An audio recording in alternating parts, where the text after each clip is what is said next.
Good afternoon, everyone. It's Shamila Ramjawan coming to you from the Red Corner Chat.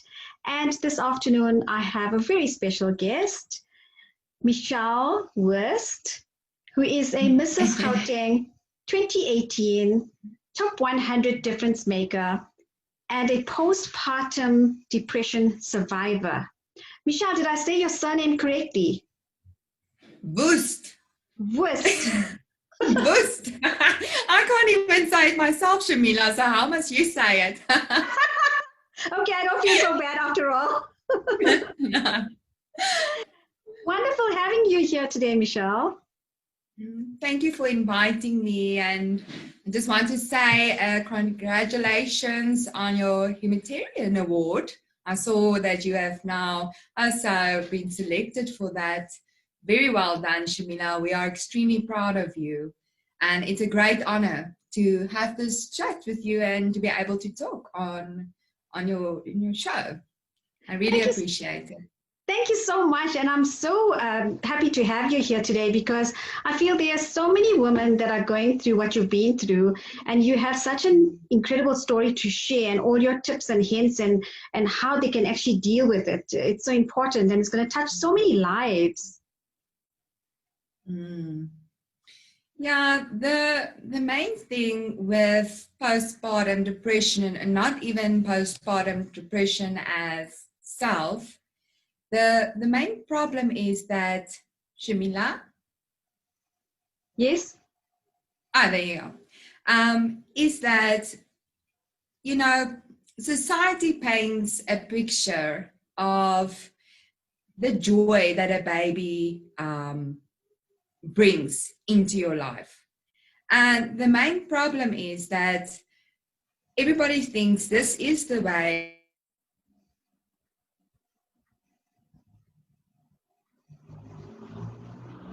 some women don't experience it in this way.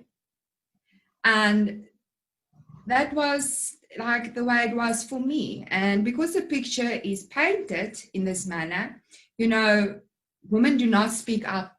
You keep silent. And that is the biggest mistake you can make, is yes, for sure. silent. Absolutely. And if we look at it, having a baby is a wonderful experience for the couple, for the family, for the friends. But along that, people don't understand exactly what a woman goes through. And, I've been through it. You've been through it. Millions of women have been through it. We women face so many challenges. Everybody says the baby's so beautiful. Oh, you're looking so good after childbirth. We've got to take care of our baby now. We've also got to pay attention to our bodies. But the depression that goes with it, people look out and say, but look at her. She's just had a baby and she's back to a normal size. But other women have difficulty in losing that extra weight and all of that. And you've been through that. And I just want to hear about your experience in dealing with postpartum depression. Okay, well, my story, what happened was Alexander, my second-born child, was born in May 2017. And the first 2 weeks was rather perfect, exactly the way society paints the picture. Bundle of joy, overflow of happiness, everything is hunky-dory. But 2 weeks thereafter, I noticed that something is not right. These were emotions that I was feeling within myself, and this is where it actually started. But because of the lack of knowledge that we have, and that's why it's so important to be fully educated in this manner. I wasn't sure what was wrong with me, and initially I thought this is hormones.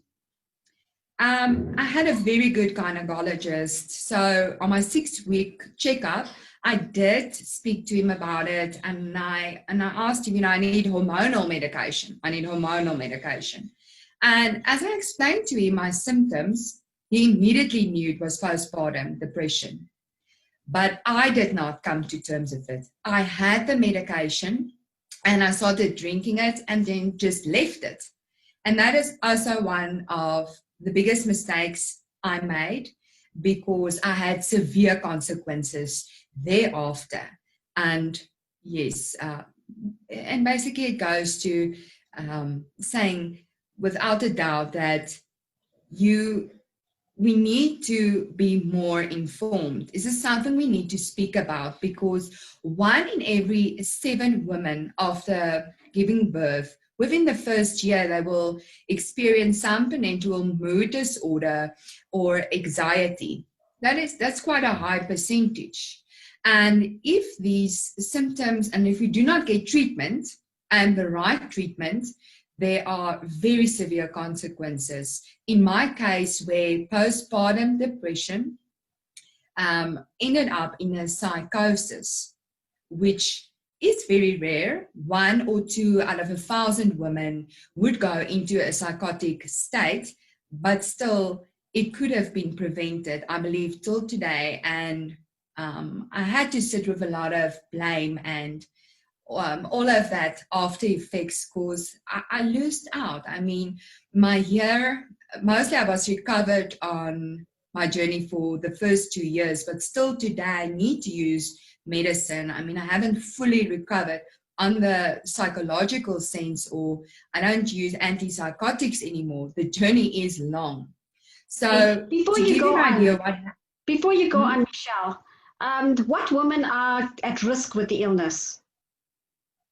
So what they say, and I want to mention that I'm not a psychiatrist and I'm not a psychologist, but I can only share my experience, what I had and how I perceived it, all right, and the research that I've gathered. So what they say is that women with bipolar disorder are very high at risk, but there are women out there that didn't even know they have bipolar disorder.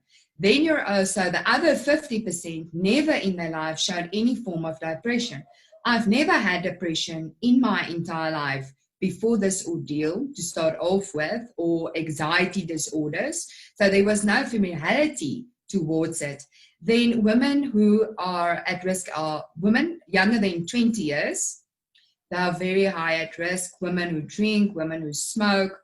They actually, almost everybody can be at risk. Too much stress, not having good partners, having stress in your workplace. A lot of women, any woman can be at risk. It's a hormonal change that happens. But at most risk are women with mental disorders, underlying mental disorders. And you would not know that you have this problem prior if you've never had depression. So it's very hard to say. But knowing what I know now, after what happened to me, I have an 85% chance for this to happen again. And purely out of fear, I don't want to conceive more children because of what happened to me and my family. I would like to tell you, I think to actually share the actual story would be great for women, because they might be sitting in this exact same position. And I want to speak to them and to tell them that it is okay what you're feeling now, and you will not be feeling like this forever, because you do. So first of all, we need to recognize the symptoms. That is the starting point. And thereafter, you can only get the right treatment. So typical symptoms to look out for, and this is after you've had a baby within the first year. And it's more than likely to happen in the first 3 months after your baby, is crying a lot for absolutely no apparent reason, crazy mood swings. And this is my journey now. I'm sure every woman is different in their own way. I was irritated, very agitated, very short-tempered, very emotional. I was really just not feeling myself. This is how it started initially. And I didn't have the drive like I would normally have. I was canceling social gatherings. I didn't feel up to too much. So when I spoke to my gynecologist, and he diagnosed me with postpartum depression, and he prescribed me antidepressants. What they forget to mention, it takes 3 to 8 weeks to really start working. So I was taking this medication, and I saw, oh no, it's not really working, so I just left it. That's what you're not supposed to do.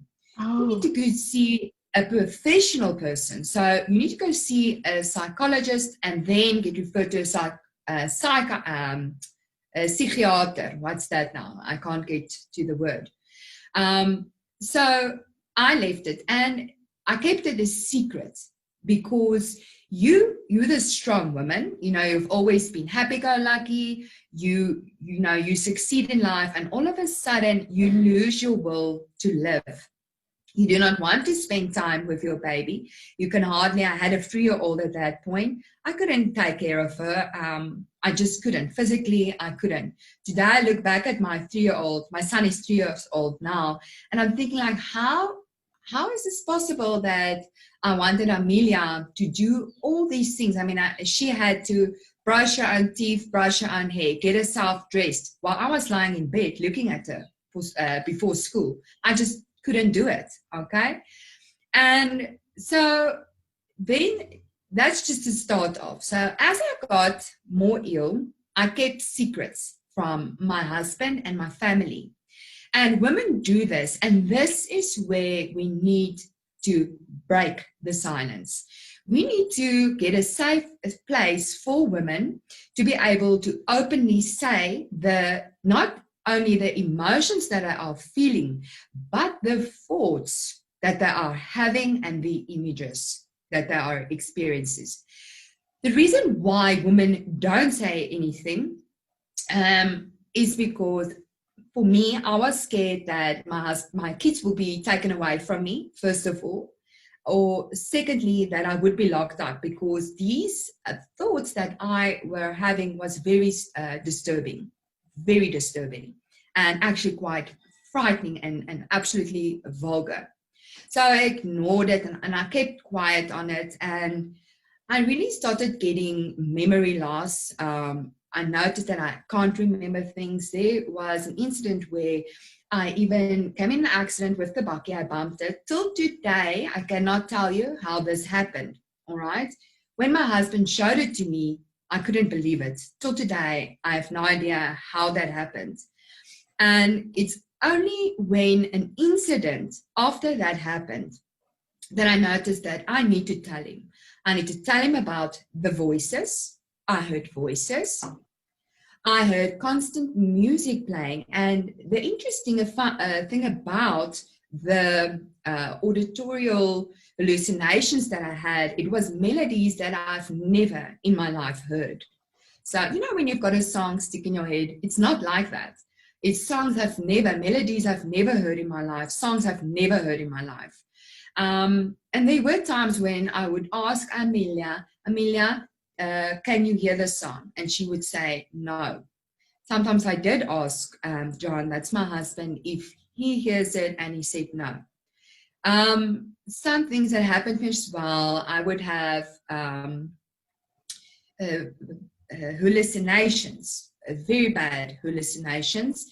And I knew in my heart I was losing touch with reality. But you are so scared, first of all, because you don't know what's going to happen now, that you do not want to speak about it, because what's the consequences going to be? But at that point, I never realized the extent of the consequences that could happen if I didn't get the help that I needed at that point. And that is where I really want to thank God, because if it was not for Him, I would not be sitting here having this conversation with you. Just to give you an idea, like I explained to you, 1 in 7 women will get the postpartum depression, and then 1 in 1,000 or 1 or 2 in 1,000 can go to a psychotic state. Then in that percentage of the women that goes into the psychotic state, 5% will commit suicide. They will. gosh. And it's the number one, suicide is the number 1 leading cause of death in the first year of childbirth. Then 4% of those women will kill their infants, another 4%, and 5% will end up in prison or will be locked down for many years in a mental ward because of acts that they did. And this is because they didn't get treatment. And like me, they were ashamed. They didn't know what to do. They were really scared. They didn't speak up. So it was only upon something that happened in my house where I was alone with the kids that I knew their lives are really at risk. Obviously, I had very disturbing thoughts, but I never thought as a mother, because I mean, I love them so much and I am a very good mother, that I would ever hurt them intentionally. I knew, I mean, I had terrible thoughts, and any person who went in a psychotic or even postpartum stage would tell you that if they're being truthful and honest. And that's actually, when they get these thoughts, they actually must immediately seek help. But it was my husband went for a coffee with a friend. So I was home alone with Amelia and Alexander, and her tonsils was taken out a couple days prior. So she had to get her pain medication. And they were in my bedroom, and the door was closed, and it has that round handles. You know, those, it's not easy to open for a toddler. Those knobs, yes. Even now, yes, even now Alexander can't properly open them. So Alexander was lying on the bed, he was sleeping already, and Amelia was in the room with me. The doors closed. And I said to her, come have your medicine, you need to come get your medicine. And then she ran into the bathroom. It's an ensuite. So when I walked in there, she's not in there. And I mean, how much must you search now in a small little tiny bathroom? I mean, I couldn't find her in the bathroom. And I completely started panicking, and I started looking in the room. I couldn't find her, couldn't hear her, couldn't find her, nothing. And I started getting hysterical. And when I opened the door, there she was, standing outside of the bedroom, safe and sound with a unicorn. And immediately I phoned my husband, and I told him, you need to come home. There's been some incidents and I'm getting worried. I mean, you're looking after these small little babies. What if you forget them in a shop? What if they drown in the bathroom? Because remember, you are, and that's also another problem that people face, is that a psychotic or a mother that goes into psychotic state, she can perceive like she's normal and then lose it. You know, it's a wax on, wax off. So you don't initially pick it up unless she tells you these horrible thoughts and feelings that you have. Sorry, just one thing that I wanted to add on a prior question that you asked, what are the causes?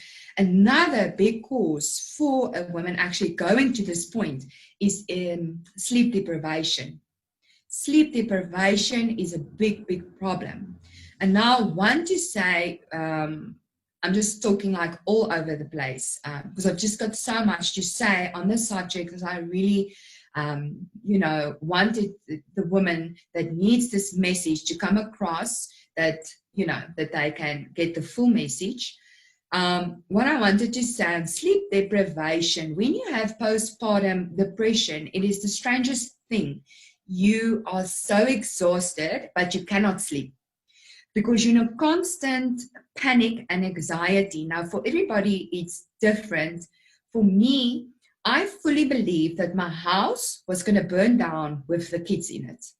Gosh. I fully believed that every night. So before I would sleep, I would literally lie and I would think out plans on how to possibly save them. How am I going to do it? If the fire burns up in that side of the house, what is my plan? What is my escape route? If it burns out that side, I had all these plans should this happen. And I struggled to fall asleep because I was scared the house was going to catch fire and they are going to burn.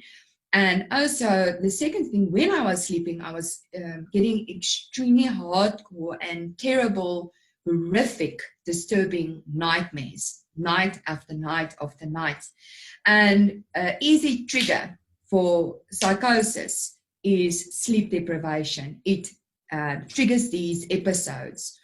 And also on your, even with depressed people, because I don't know, I really think like depression doesn't matter what spectrum, everybody's kind of going to feel the same symptoms. So sleep is a very important part of treatment. And if you're not getting enough sleep, you're just going to become worse. So So, just, no, it's with Michelle, that just incident. in all of this, your babies were still your priority. So you still remembered that you had to take care of them. Is that normal Yes. for everyone that suffers with postpartum depression? No. I must say, I didn't really take care of them the way I should have, Shamila. And that is also the problem that women are facing when they're in this dilemma and when they are, and that's why it's such a sad tragedy, because you cannot take care of them the way you should. Your normal, we were God created women to be nurturing, and now we cannot nurture. It's very difficult, and I don't know if this is for all the ladies that had postpartum depression, to bond with your baby. It's, for me, it was almost impossible. I didn't want to. Rosie was the lady that worked for me at that point, and she would pick him up in the day and look after him and give him his bottle and feed him. There were times where I was playful with him and it seemed okay, but a lot of times I pushed him away. And the same with Amelia. Interesting enough, she was 3 years old at that point. I remember she wanting cuddles, and when she touched me too much, my skin would burn. I didn't like it. I Oh didn't my like, and I gosh. mean, who does not want your child to hug you? So your entire body is rejecting the children. I breastfed Amelia for 2 years. So with Alexander, I was very surprised when my milk dried up on he was only 8 weeks old. And the gynecologist later explained to me that because I had the postpartum depression, a hormone sets off and then your mind or I don't know, that part of your body that must make the milk or produce the milk gets shut down, and therefore, because your body rejects the baby, your body doesn't want the baby close.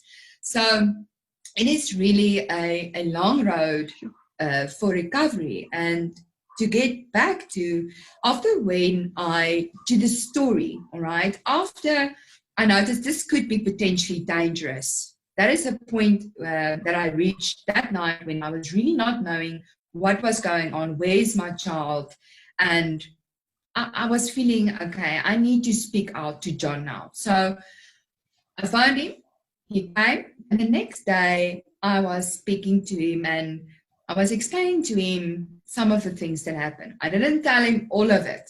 Once again, something that we should not do. We should say everything. We should be truthful on all emotions, on everything that we are experiencing. And I do understand that you feel so much shame and you feel so much guilt and you don't know what is going to happen now. Are they going to take the kids from you? But you need to do it. So we found Denmark, a psychiatric unit here in Pretoria. And we explained some symptoms, he found them, and he explained some symptoms I was experiencing. Because I did tell him about, these voices, and I was very disillusional. He could see in some of my behavior, and it did make sense to him. So immediately the psychiatrist said she needs emergency to see me, all right? I went to see her, and I was admitted ASAP because this is a life-threatening situation. It is medically life-threatening. You can potentially either harm yourself or potentially harm your children. This is the facts of it. Thank God that I was spared that part. But the journey goes on because now I also have to warn you, this is not where the road ended for me. Getting to that psychiatrist, getting to the treatment, getting the hospitalization, getting the counseling. Because then what happened, I was diagnosed wrongfully with the wrong medication was prescribed to me. Gosh. So that was the next problem. See, on the, that high tea where you were and I was doing the motivational talk. Yes. You don't know what happened after that, friend. You don't know. So what happened, so this is what I also want to bring out, and again, caution, warning, when I speak to women, and is now when you get the treatment, make sure you're making the right progress, there could be a chance that you've been prescribed the wrong medication. In my case, I was on completely the wrong medication. Shamila, at a point, you didn't see me in beginning of 2019. I had this talk 2018, I remember, 2018. Yes. In the beginning of 2019, I was non-functional. When I say non-functional, because I changed psychiatrists, she gave me my dosage on, you have to drink antipsychotics, obviously, because you go in elusive states. My dosage was so high and it was the wrong amount and the wrong medicine. I was non-functional. I could not work. And this you did not know about me. No, right? I didn't. No, because these things we keep quiet. You don't want to talk about. You feel ashamed about these things. I was non-functional. I could not work. It was very difficult for me to now take care of my children. My state it worsened after my motivational talk I did in 2018. So then I completely lost my will to live.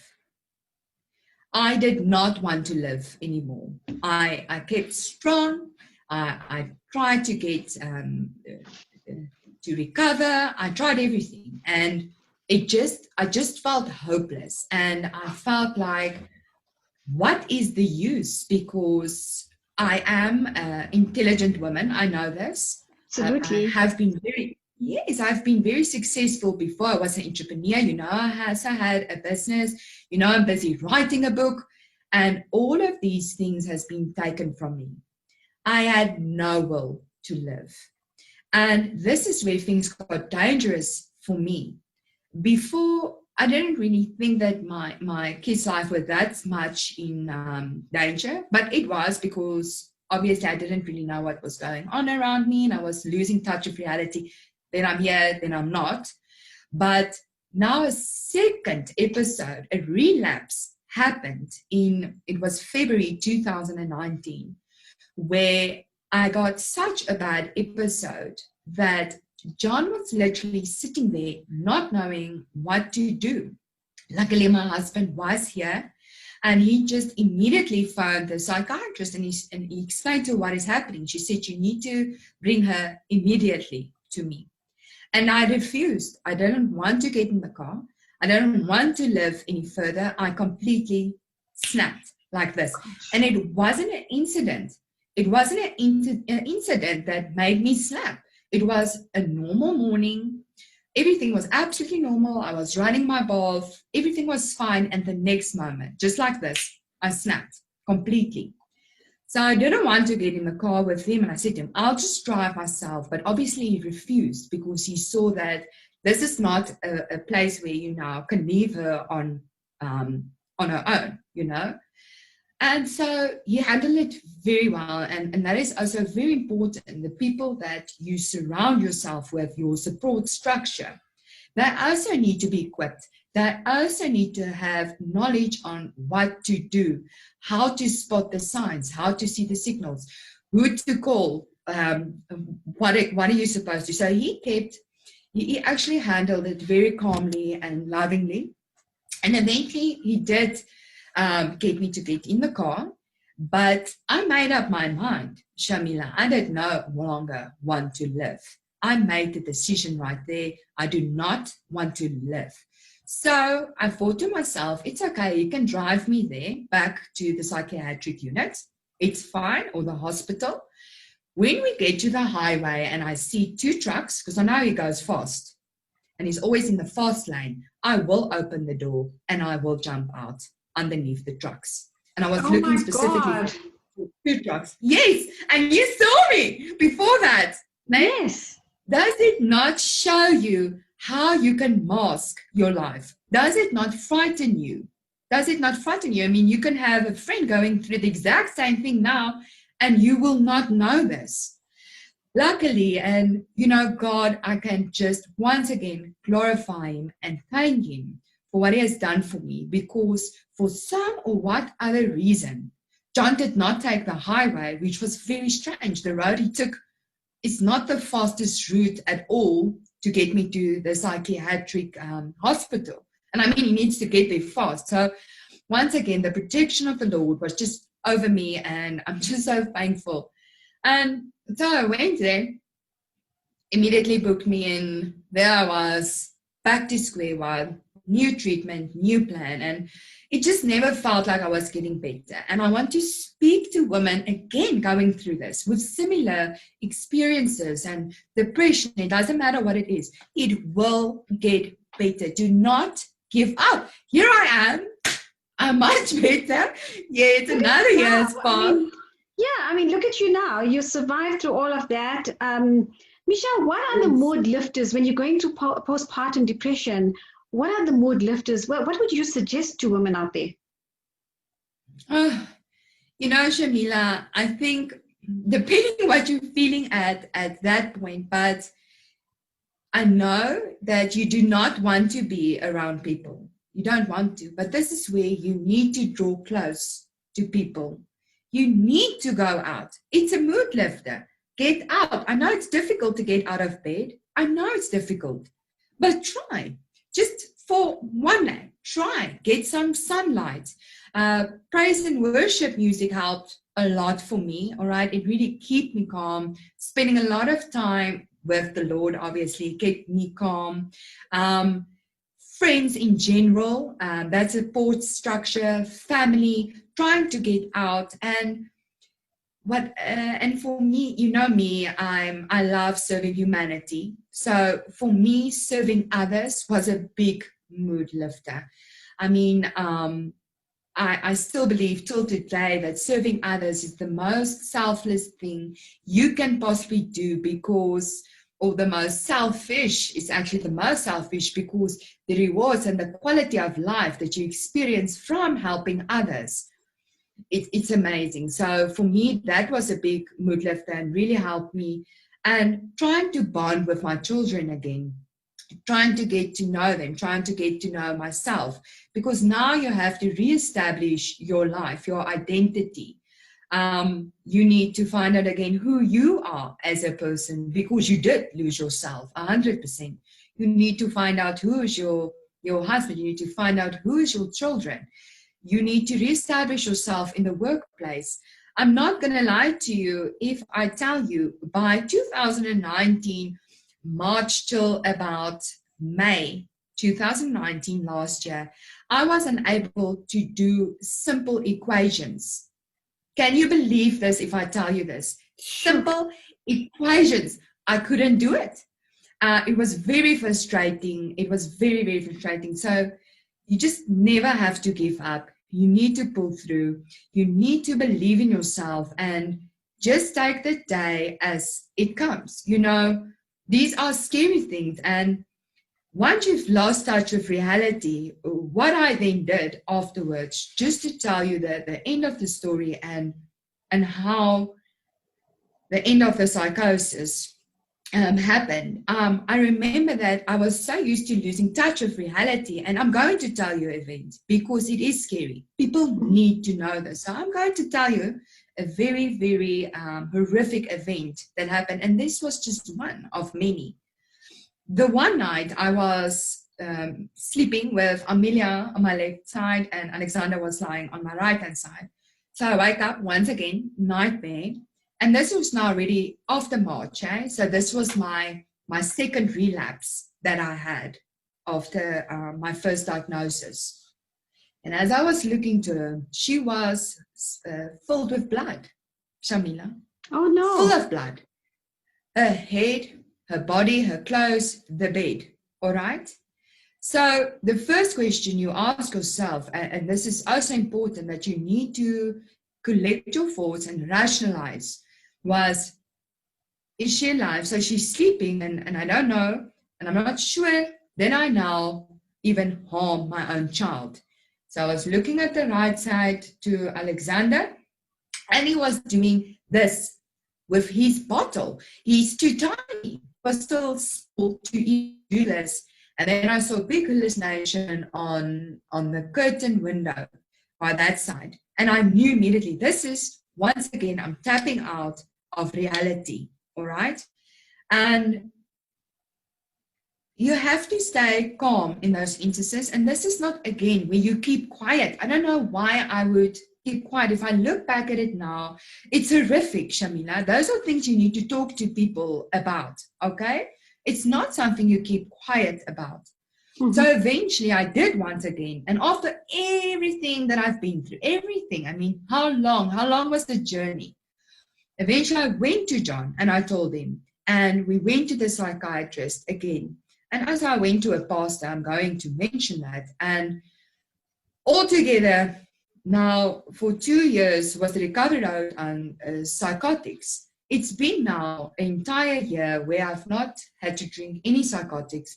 There's no hallucinations. So the road gets better. So I just want to show the extent to women that's going through this. This was the type of things that I was seeing, you know, and today I'm saying. Scary. And I know that those women feel at that point, you know, when you're going through this, you really feel that you are going to be crazy and not be well ever again. That is what you feel. So that was to extents that I was hallucinating. So that's pretty hardcore. And I made it through. And you can come through this. So that's the story. It has a good ending. Definitely there's light at the end of the tunnel. Yes. There is. And today I still drink medication for obviously anxiety and these type of things. But it's much better, and I know I've seen my road. It just gets better from here, and I will never not just leave medication again. I mean, never again. But as time goes and as time progresses, as I grow within this journey, I know I will be 100% eventually. I know it. I love the positivity. I know you will. Yes, and I really want to say to the woman, you are a mom. You either know a mom, you either are a mom, you either will become a mother. All right? Everybody knows mothers. Instead of putting all the energy on that new bundle of joy, put some energy into the mothers as well. Check, is she getting enough sleep? Check if she needs some help. Check if she's doing okay. And do ask, seek and ask her, are you experiencing any thoughts, strange thoughts, weird images? Do ask. Do not keep quiet about it. And then from there, help your friend. Wow, Michelle, I love that. You know, I looked at your post when you shared the poster that I made for you for today's chat. And I just want to read this out. It says, let my story be the catalyst for others to reflect on their own experiences. If my story can bring healing or hope to just one mother, the trauma myself and my family endured would have a purpose. Mothers need to break the epidemic of silence. I think those words are so important for everyone. Definitely, Shamila. And I do feel that, you know, we as women, we get to see each other. We know each other. We have women in the workplace. It doesn't matter who it is. Check in on them. Yes. Make sure, and not even with postpartum depression. I'm talking depression now in general. We're sitting, now we're talking about epidemic. We're sitting in a global pandemic. And a lot of people are struggling with anxiety and depression. Look out for each other. Look out. Don't ignore the signs. And yes, some people don't want to talk. I understand it. You know, I've been through it myself. I didn't want to speak out. It was my little secret. And secretly, I was just praying for it to go away. But sometimes there are medical treatment required. So we need to take care of each other, honestly, and break the silence, ladies. And now I'm going to speak to those mothers that are having the newborns and the tiny little ones and kids. And this is a hard time that we are facing. Our routines are upside down. Our workspace are upside down. Everything is upside down. You know, talk to your husband. Ask him what you need for him to help you. Phone your mothers, phone friends. Remember to also take time for yourself. And I know it doesn't matter what you say to me. Make a plan to sleep. sleep deprivation is not good for you. Sleep deprivation can really trigger bad things. And look for the simple signs and symptoms. It's very simple to spot. You immediately know if something is off.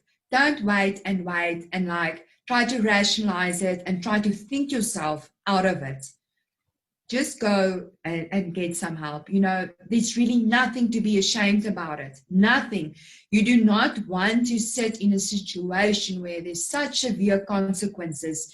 I thank the Lord I did not harm my children. I thank the Lord that nothing happened to them while I went from psychotic state to normal state on those transition times where I don't have memory recall. And yes, I want to say this as well. It has been very difficult for me to come to terms with all the time past with me and Alexander, my little boy. But I want to reassure you, you will be able to bond with your baby. You will be able to have a strong bond and a relationship with him. It will be normal again. It just takes time and you need to be patient. He's now 3 years old. He does not want to get out of the bed. He's in my bed. He doesn't want to get out of it. He always says, "Oppie, yep," and I put him there. And we are close today. And I mean, when I was speaking at I